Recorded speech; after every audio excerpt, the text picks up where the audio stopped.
Yeah, please. Mr. President, Vladimir Putin, shortly after speaking to you on July 4th, struck Kyiv and killed innocent civilians. Why isn't he feeling any pressure after speaking with you? Well, I think he does feel pressure. He wants to end it, and Ukraine wants to end it, and we're in talks, and we'll see if we can get it ended. It's a terrible thing. I ended 8 wars, and this was, in my opinion, going to be an easier one because I know both heads. I didn't know most of the heads. I did India, I did Pakistan, I did others. That could have been a real bad one. Nuclear, that was going to be nuclear. It could have been, as the Prime Minister of Pakistan, could have been 40 million people would have been killed, maybe 50 million. They had shot down 11 planes. It was raging for 4 days, and I got it stopped. And I did that, but this is one that I think we're getting much closer than people realize, and President Putin wants it to end. I will tell you that very strongly. What a good call. And President Zelenskyy actually wants it to end now. And we're going to be going to NATO, and we're going to be talking about it. And I think we're going to get it. I think we're going to get it ended. It's been a terrible situation. Think of this: 25,000 people 2 months ago. 25,000 people were killed. 1 month, soldiers. Last month set the record. 36,000 people were killed in 1 month. Young soldiers, they go off to war and they're dead before the first weekends. It's drone technology. Michael, who would have thought that drones would have become such a factor? And they're killing machines. It's amazing. It's amazing.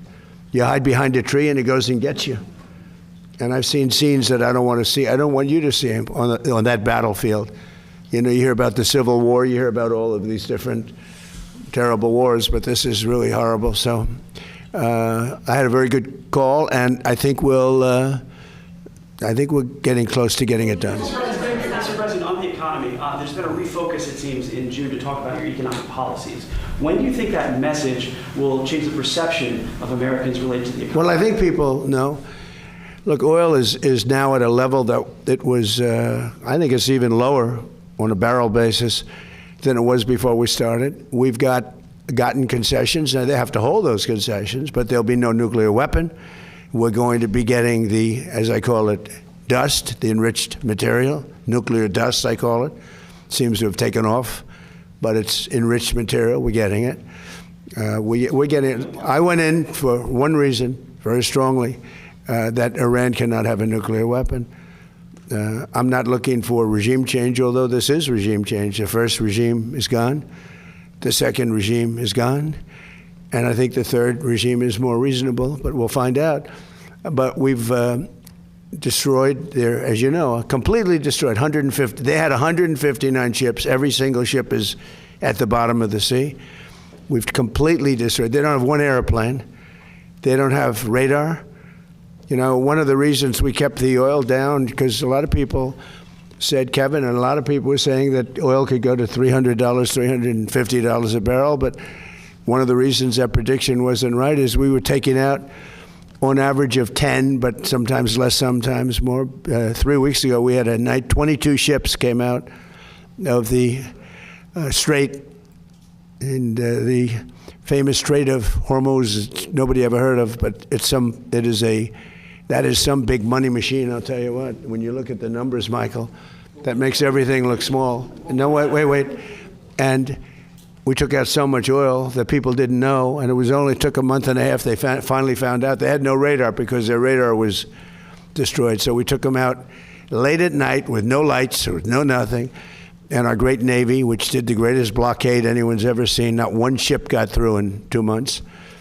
And we then freed up the blockade because we're close to maybe making a deal. I don't know. We'll make either. Look, we're going to win one way or the other. We're either going to make a deal or we're going to finish the job, okay? And it won't be tough to finish the job. I'd rather make a deal because I don't want to affect 91 million people. We can knock down their bridges in 1 hour. We can knock out their energy supply, all of those big plants that they built, big, beautiful, modern plants. They had a lot of money. They don't have any money now. We haven't given them any money. But we can knock out their electricity and power generating plants in, I would say, a small part of an afternoon. Every plant will be gone. And they know that. They know that. Please. Thank you, Mr. President. Daniel, go ahead, please. Go ahead, please. Thank you so much. No, right behind you. Oh, yeah. You know why? He's a friendly voice. Go ahead. I wanted to thank you first and foremost for the Trump account. You see? I had a, That's what I call a reporter. He's actually a great this year, reporter. so he'll directly benefit from the accounts. Good. Thank you. Fast forward 18 years from now, and a lot of these kids are 18 and they can look at the Trump accounts and they see hundreds of thousands of dollars in them. What lesson do you hope they'll walk away from and think about you regarding this program, and do you think this will go down as one of, if not the signature policy achievements of your I hope so. I think it will. I really believe it's going to be one. I think we've done a lot of great things, but I think this will be one of the top. It's going to teach children to be entrepreneurial as opposed to the threat of communism that you're seeing a lot. This is not social democrats, by the way. That's a beautiful, we're social democrats, they say. They're not social, they're communists. They want to destroy our country. We're not going to let that happen. But this helps, even from the parent standpoint. You know, they see their child getting richer and richer as the market goes up. If it goes down, they don't lose anything, and they make money, they have money. But if it goes up, they could become actually rich. And the parents are going to be watching, and we're all going to be watching, and we're part of a very big and very beautiful game. It's going to bring them into the mainstream. It's going to bring them into recognizing, like Michael Dell. I said, how the hell did you start this thing? What he built is incredible. Now his product is great. But as he said, he made them, I guess, laptops. He made a better laptop on his bed in a dorm than they sold in the store. So he started selling them, I guess, probably during college. I don't know where the hell you started selling them, but you sold a lot of them. And it just cascaded. And then his greatest deal was he met Susan, and she probably guided him beautifully. That was probably his most important thing. And they have great children, great everything. But, it's a beautiful story. Think of it. They gave $6,250,000,000. And there's a rumor he's giving more. I don't know if it's true. I'm not holding him. I mean, it's hard to say fake. How about doubling up, right? But think of that. And started with no money. He had a great brain, which is, that's better than money, I think. But, it's like an amazing story. And that can happen with other people. Maybe not to that extent. Maybe there could be a few to that extent, but not to that extent. But that can happen with some of the people here, some children living in poverty. It can happen. And now they have a real chance. It's a big thing. It's a big thing. Yeah, please. I wanted to ask you, can you describe your phone call with Gianni Infantino about the red card? And Belgium is appealing the decision. What's your reaction? You're asking me about the whole soccer thing? So, yeah, I did. I spoke to Gianni, who's highly respected, who's produced the most successful World Cup in history by, they say, 4 times. This isn't just a success. I actually said, Johnny, we've got all these games. Each one is turning out to be a Super Bowl. And we have all these games. When you think of it, every game is like a Super Bowl. Yes, I watched last night. What a game that was with Mexico and England. I mean, 2 countries, I don't know the players, although I think Kane is a great player. See, I played golf with him, and I like him a lot. He's a good golfer, too.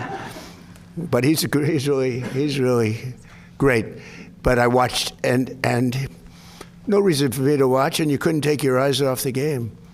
Because I said, Johnny, you have all these games, because they added games, in a country where really it's not our main sport, to put it mildly.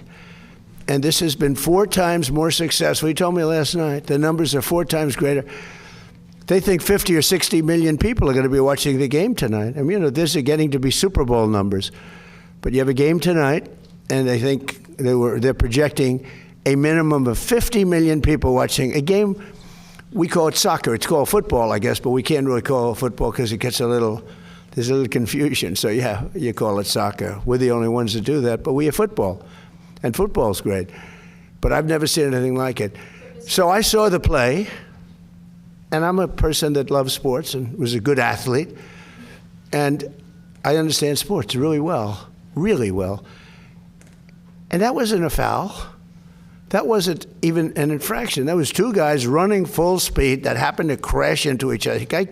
You can't take your foot and properly place it on somebody else's foot when you're going, no, these were two great athletes that got tangled up, and this referee, who is a little bit suspect, if you check his past. I don't want to say that because I don't like to create controversy, but very suspect. If you'd like, I'll provide you with the past. He made a call that nobody could believe. You know, even people on the other side, they say, "Oh, we got lucky. Wow, that's." And it's very interesting. They say they don't show them in slow motion, and I never realized that. I never heard of that before. That they're not allowed to review in slow motion because it's so different. Because you'll take one little quarter of a second and you'll see that a hand is touching a neck, or you see something. Whereas when you see it in fast motion, it will look like two guys collided, which is really what happened. They got sort of entangled. He didn't do anything wrong, and he's our best player or one of our best players, a very vital player. And he gave him a red card. I didn't know what that meant. I didn't think it meant much. Then I started hearing that means he can't play in the next game, at least in the next game. I said, boy, that's a big, if it happened to another player, it would have been unfair. But when they take your best player, or just about, they have some great players, and they say you can't play, that's very unfair. That's, it's one thing to penalize somebody for the game, but how do you penalize them for a game that hasn't been played yet? It's very unfair. You can't do that. So, yes, I asked for a review by FIFA. I spoke to a man who's highly respected, and by the way, whose level of respect has gone up tenfold. And he was good before this started, but he really pushed it in this country. I'm the one that got them to do it. It was not Biden. Biden was asleep. I got him to do it. In fact, it was very sad because I got him to do it, and if the progression was normal, I would have been retired now. The Democrats are saying, man, we should have just let him have his way. We would have had him gone. But I said, the saddest thing is I got the Olympics and I got the World Cup. I tried to claim 250 years too, but that didn't work. They said, that one is what it is. No, I tried, but it didn't work. But wait. So I got him. I was so proud of it. And then I realized that, I wouldn't be president during that because I would have been out of office by that time. I felt badly. The beautiful thing about what I did is I ran. I never thought of it. And then all of a sudden I realized, I just got the Olympics, and I totally got that myself. And I just got FIFA. I got that myself. We gave a little piece to Canada, gave a little piece to Mexico. I got that myself. And a lot of people helped, like that man right there, Kevin. A lot of people, that. We worked hard on that, and we got it. But what we didn't know is how successful it was going to be. I didn't know. I said, Johnny, is anyone going to show up? Because, we're not really, I think soccer's doing much better, but I couldn't imagine. If you would have said to any very smart of these, like people like this, that the numbers they're doing now would be happening, they've never seen anything like it. Think of it. Take the most successful Olympics or the most successful FIFA, and you look at what's happened. You look at the numbers for this in the United States, just compared to FIFA, and it's numerous times more. It's not like 10% more, 2% more, 5% more, which is more expected. It's like 4 times more successful than anything they've ever done. In fact, I said to Johnny, let's do it again next time. And he said, that would be hard. I said, no, you do it again. But at the same time, you give it to somebody else for the next one. I don't know. It's a little crazy idea. But all I did, I asked for a review because I didn't think it was a foul. And, again, I'm good at this stuff. I didn't think it was a foul. I thought it was 2 great athletes that crashed into each other and got entangled. That was not a guy punching somebody in the face or anything that, would be different. And I think it's a terrible, if they wouldn't allow, a top player, maybe the best, maybe among the best players on the team to play, I think it would have had a big stain. And I related just that feel. I didn't tell him what to do. I can't tell him what to do. But and I don't believe he made the decision. I think it was a committee that made the decision. And they made the right decision because, number one, it wasn't a foul. And you want to see a game with your best players. You don't want to say, how would you feel if I took, we take Messi out? Look, he ran into somebody. Or we took Ronaldo, you bunked into somebody, we're going to take you out of a game. He's great. Or Harry Kane, we're going to take you out of the game, Harry, because you happen to hit somebody a little bit harder than you can't do that. If you would have taken him out, I think it would have really stained this incredible champion. We got to have our best players, and Belgium's got a great team, by the way. We got to have our best players, and they have to have their best. And if we win or we lose, it's fair. Otherwise, let's say we lost him and we lose the game. It would be a terrible thing. So I think they made a really brilliant decision. I think the referee's call was horrible. And nobody talks about that. They talk about the red card like it's fine. Nobody talks. The referee's decision to red card. I didn't know what the hell a red card was. When I found out, I said, you got to be kidding. This guy just hands up, okay, your best player is not going to play next week or in the next game. I said, wow, that's a lot of power. That's terrible. But then I looked at his past, and it wasn't so great. Okay. Yeah, Mr. President, are you going to talk to the Belgian Prime Minister before the game? I didn't think of it, but I would. He's a good man. But it's your responsibility. I will tell you this. The people in Belgium, if they win the game, they can be very proud. If they would win the game with a player missing, it would have been a different feeling. You can't do that. And I'm very glad. All I did was ask for a review. I didn't say, you have to do this. This man is a smart, tough man, Gianni Infantino. He's a smart, tough man. And his stock has gone through the roof because the job he's done has been great. And I feel we have to have all the best players on the field. You can't take the best players. Yeah, please, the best. On the Trump accounts, thank you. Liam Cosgrove with Zero Hedge. What is your plan to facilitate broad adoption of these? And you mentioned, the communist issue, particularly that crowd, to get them to participate in this. Yeah. Since I see Anthony Populano's here, and he's probably going to ask, is Bitcoin in any way going to be related to this in the future? Are there plans to put Bitcoin into Trump accounts? Well, I've become a big crypto guy only for one reason. If we don't have it, China's going to have it, and they would like to have it. But now they're not even trying that hard because we've taken over crypto. But I'm a fan. I wasn't initially. I didn't know much about it. But for some of my first term, I wasn't much involved, but I'd watch. And I watched it grow, and it's a huge industry. And I got involved in a little bit for politics, because I realized there are a lot of people love crypto. And even me as a businessman, I'd see a lot of money starting to come in with Bitcoin and, the different forms. And I said, this thing's got a lot of life. And then I hear China was going to make a heavy move on it, just like they do for AI. By the way, we're leading China substantially in AI, by substantial. And one of the reasons is when they build these big plants, I allow them to build their electric generating units, whether they use nuclear or oil and gas, whatever they want to use, they can use. Except wind, we don't allow wind. Wind is terrible.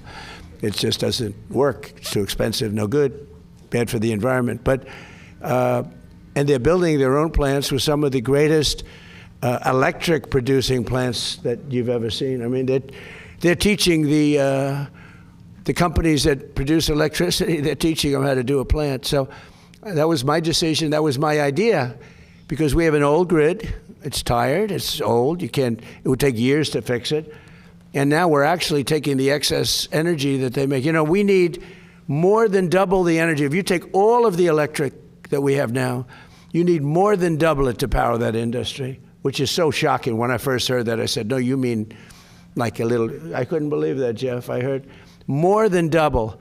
So all the electric we make for everything, to power that one industry. Now, with that being said, it's a massive industry, and it's going to be for good. I mean, look, we're going to have guardrails, and we have guardrails. You saw that a couple of weeks ago. We were able to stop something that we didn't like, and by the way, the company was very good. They were very good, you know that.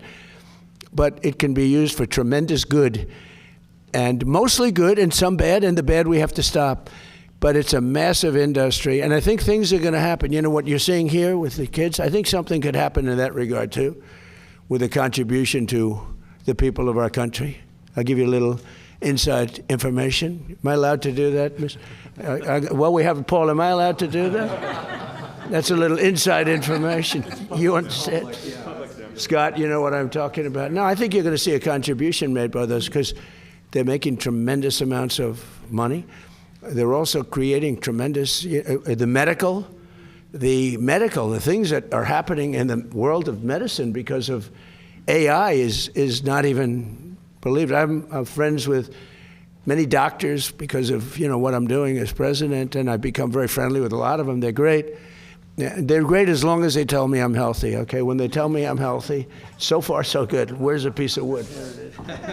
But a couple of them got together last week and they said, we can't believe the progress that's been made in disease. Things that they didn't think would happen for 10 years happen in a matter of minutes, a matter of seconds. So that's going to be used for good. But we're leading China by a lot. We're leading everybody. Crypto's the same thing. If we didn't do it, China would do it. It's a massive industry. And frankly, when I went very pro-crypto, as you know, Biden was totally against it, but he has no idea what crypto is. He had no idea. He didn't have a clue. But they were very violently against it. They were putting people in jail. What they were doing to the crypto was horrible. It's amazing it survived that onslaught. It was a weaponization of government. So when I went very much for it, and I think I got 100% of the vote. But what happened is, I think it was 100 million people. That's a big industry, and that means some pretty good things. But what happened is Biden then, after he was getting killed, he was down so much, all of a sudden they became pro-crypto. And their head of the SEC was horrible, unlike Paul, who's really good. No, I mean, he's the best man for the job. Everybody wanted him. But he was horrible. What he was doing to the crypto, they were putting people in jail. Oh, you know that better than anybody. Good people, great, prestigious people. They were putting them in jail. And I said, you got to be kidding. And they were trying to destroy the industry. Okay, ready?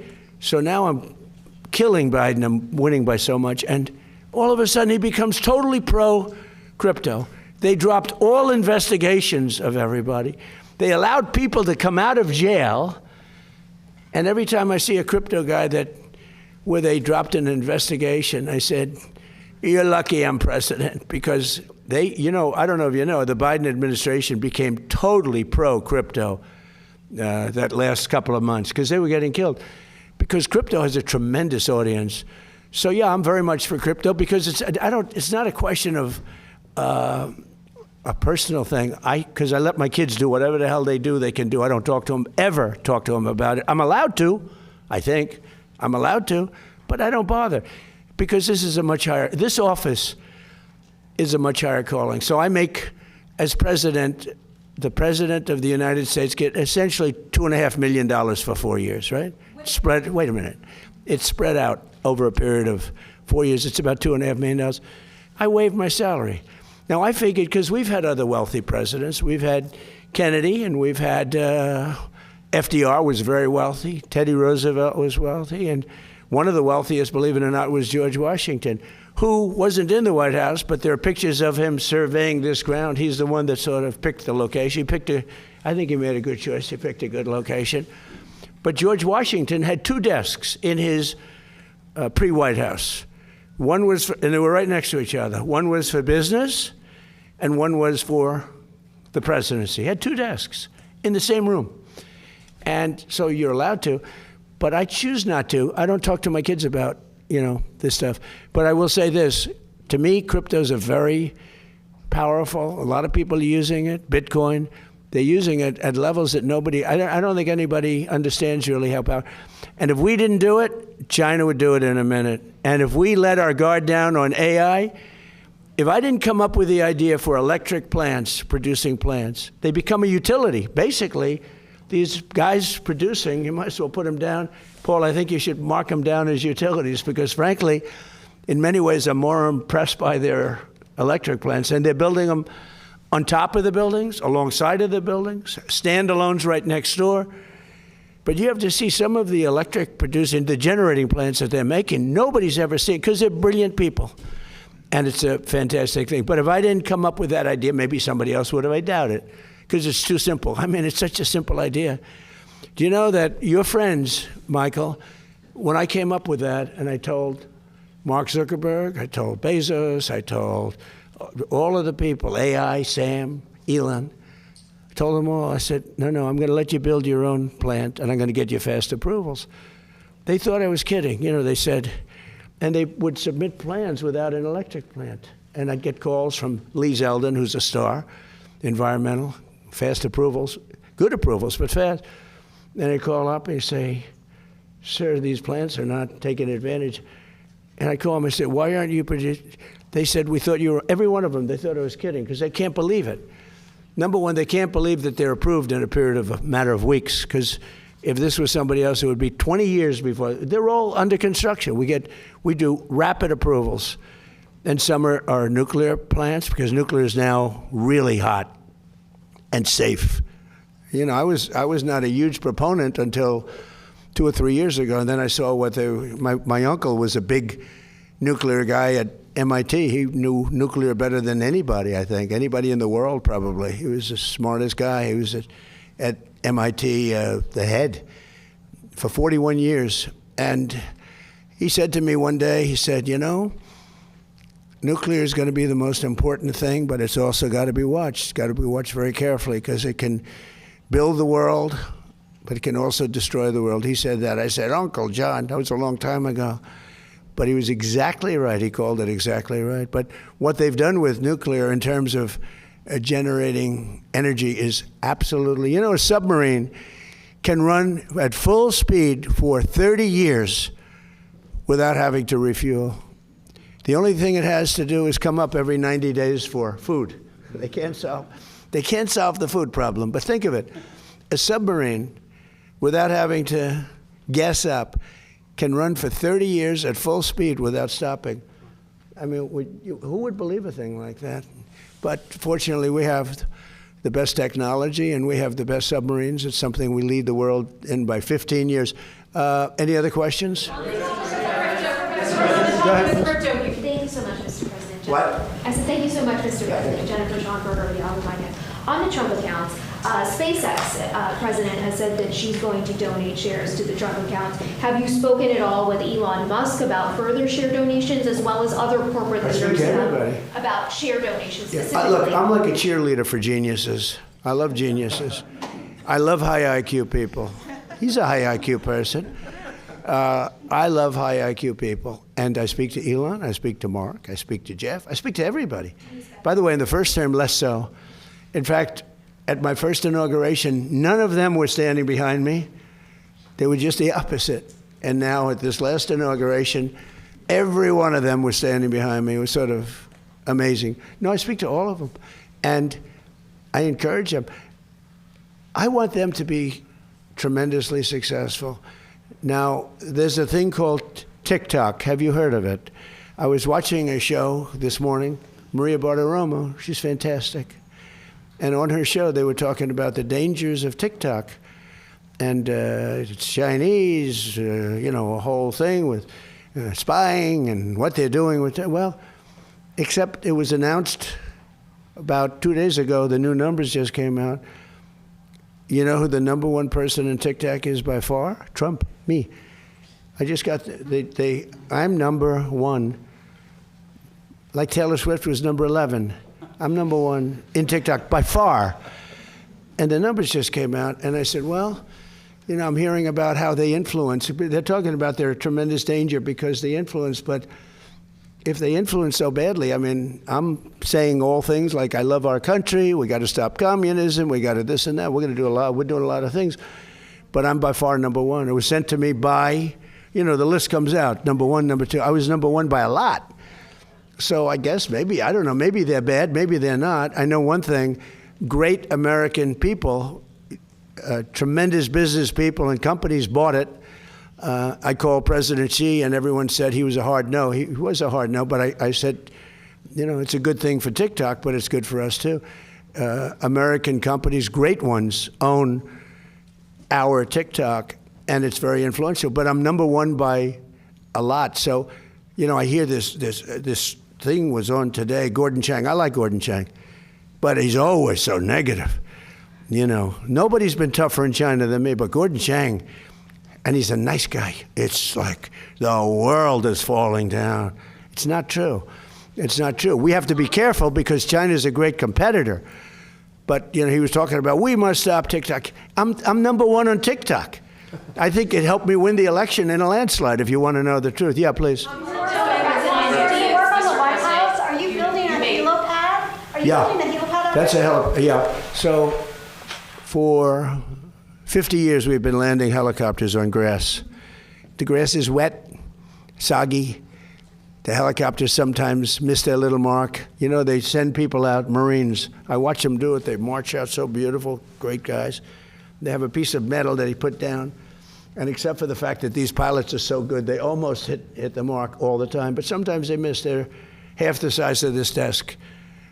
Think of it, you're landing a big chopper.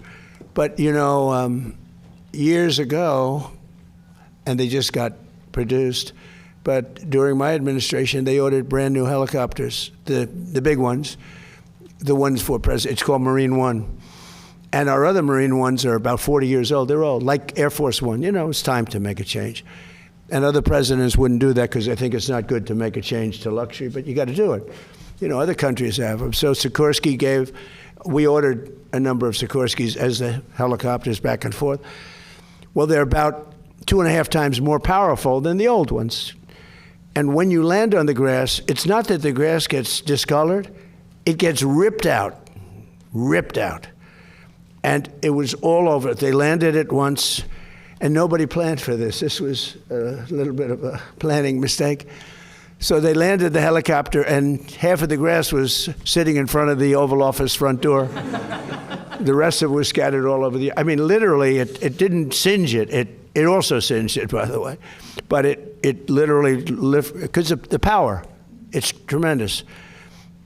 And everybody said, well, we'll keep using the old helicopters when we have to land at the White House. And for everything else, we use the new helicopters. They said, that's a pretty expensive deal. You wouldn't do that for your company. You'd figure out an answer. So I said, because I have helicopters, and 3 of them. And I said, because they've been great for my business. I think they're incredible. So Sikorsky 76, right? And I always was lucky. I always got helipads. Other people don't. Very hard to get. The hardest thing to get is a helipad. Okay, there's no harder zoning thing to get is a helipad. And I had like 7 of them at different places, so I could go around by helicopter. And I said to the people, have you ever thought, these are generals, Air Force generals that are brilliant, and you know, you get used to a certain thing. They'd bring out the metal, but this was, now the metal didn't work because the power of these helicopters is so great it ripped up the grass, right? So I said, has anybody ever thought of a helipad?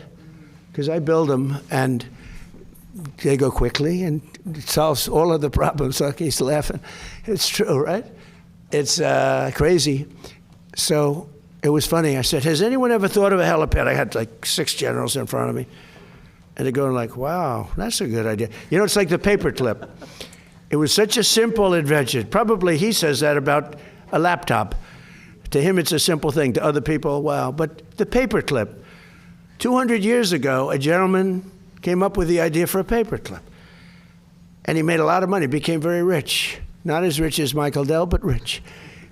In those money. And what happened is everybody was jealous. They said, why didn't we think of this? Same thing with a helipad. So now we're building a helipad, beautiful helipad. And it's got the seal of the White House on it, in granite, in carved granite. It's really a beautiful thing. And I'll tell you, Sikorsky is paying for it. You know why? Because they didn't tell us how powerful these helicopters were, and they felt a little bit guilty. They sold us I like power, by the way. I think it's great for a helicopter. But they probably, I don't know, they felt a little guilty. And they are paying for the cost of it. It's about $5 or $6 million. They're paying the full cost. And when I heard they were paying the cost, I went out and said, let's do a beauty. Let's not just do a piece of concrete and paint it white, which is why I just put beautiful concrete, nice, and we paint it white. This one is a beauty. It's got the seal of the White House. It's beautiful, the eagle. And it's carved out of granite. It's done by some of the most talented people you'll ever meet. And you're landing on granite, which is the strongest stone that we can. like the outside walk is black granite. That's 35,000 pounds per square inch. It's got a 1 million plus lifetime. It's the strongest stone there is. And that's being used out there, and it's going to be, I think, really beautiful. And you can see the size. It's going to be beautiful. And it can be used for other things. When helicopters aren't landing, you can have other things out there like events. You could have news conferences literally on it because it's the right size. So by doing this, we solve the problem, and we'll be able to finally retire 45-year-old helicopters. Okay, how about one or two more, and we'll get out. Go ahead, please. Mr. President, about the FIFA decision, millions of American soccer fans are obviously very happy, but what do you say to the critics who say this starts a precedent which other powerful leaders... Well, I don't know. I mean, I can only say this. I had nothing to do with the decision. What I did have to do is, I said, I think that should be reviewed, because I watched the play. And he didn't do anything wrong. You know, got to look at, by the way, if he did, I'd feel differently probably. If he punched him in the face, if he did something wrong. I thought your young, wonderful basketball player, Caitlin, I thought that she was treated rather rough, if you want to know the truth. That was a much different kind of an event. That was a pretty bad event. But in this case, he didn't do anything wrong. Two people ran into each other. And by the way, if you look at that game, there were 10 instances where it was much rougher than that. So I think it starts with the fact that it shouldn't have been a foul. And then you have to look at the person that raised the card, and that's up to you people. You look at. But I didn't think it was very good, because it was not good. And I think that Johnny is brilliant at what he does. And I think they made, I don't think it was his decision, it's a big committee. And after reviewing it, I think they said, look, this game would have a big mark on it. If we lost, if we won, no matter what happened, you have to let them use their best players. And the game tonight's going to be amazing, and we're going to have a full team, and Belgium's going to have a full team. And you know what? If they beat us, then they can be really proud. The other way, if they beat us, we'll say I say it was rigged, just like the election was rigged in 2020, but I won't get into that.